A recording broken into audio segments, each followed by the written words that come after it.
and today I'd like to talk about playing with food in the card game Sushi Go.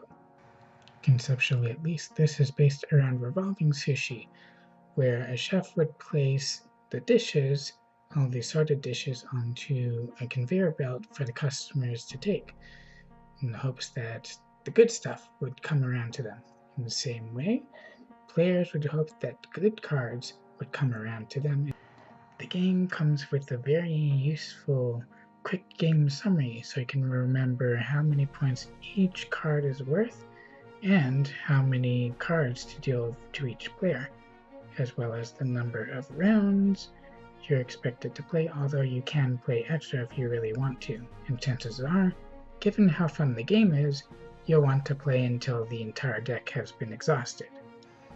As you saw, the game can be played with between 2 and 5 players according to the rules, although with a little adaptation, I can imagine playing with more than 5.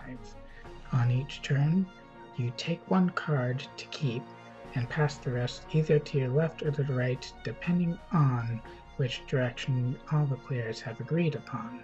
You can tally up the points after each round, and you can have 3 rounds according to the rules. However, you can also play until you exhaust the entire deck. Just like with the summary card, each actual card has the points written on it so you can easily remember how much each is worth. I will quickly go over them now. There are 3 types of nigiri: egg, salmon, and squid. The egg is worth 1 point, salmon is worth 2, and squid is worth 3 points. That's guaranteed regardless of what else you get in the deck. However, if you dip your nigiri in wasabi, you can triple the points. Wasabi on its own is not worth any points. It's also important to know that you can only dip 1 nigiri in your wasabi. So you choose the one of most value and dip it, and the rest remain at the normal value unless you get other wasabi cards. Next is tempura, and you need 2 of these in order to score 5 points. 1 tempura isn't worth anything. Likewise, sashimi. You need 3 in order to score 10 points.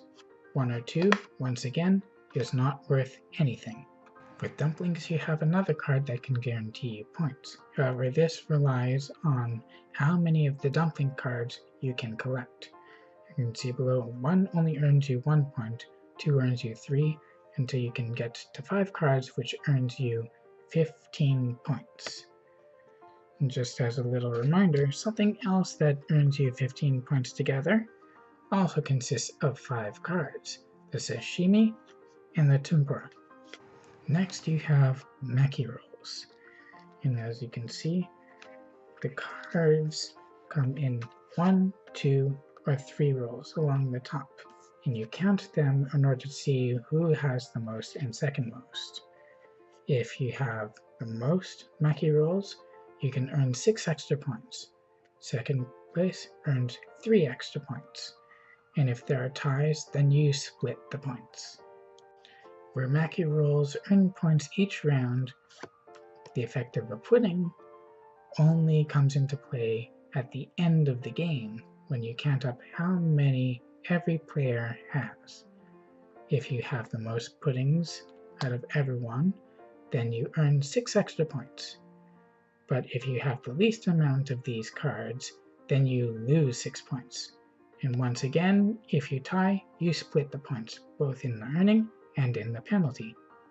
The final card you need to know about is chopsticks. With chopsticks, you can trade it for 2 cards on the round after you get it.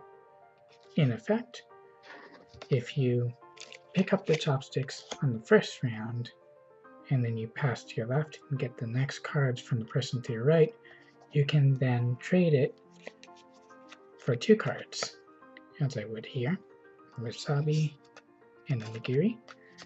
And when you do that, you're supposed to say Sushi Go.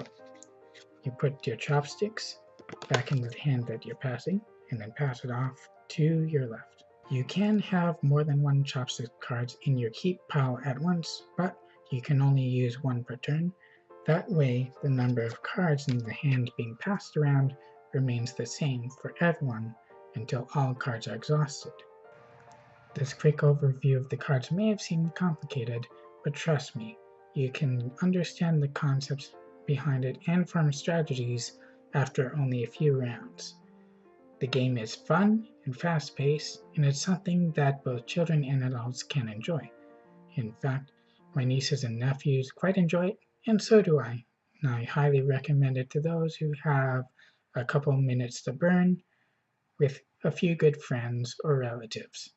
With all that said, thank you all for joining me in reviewing this game Sushi Go. I hope you enjoyed the video, and see you in the next one. Bye bye.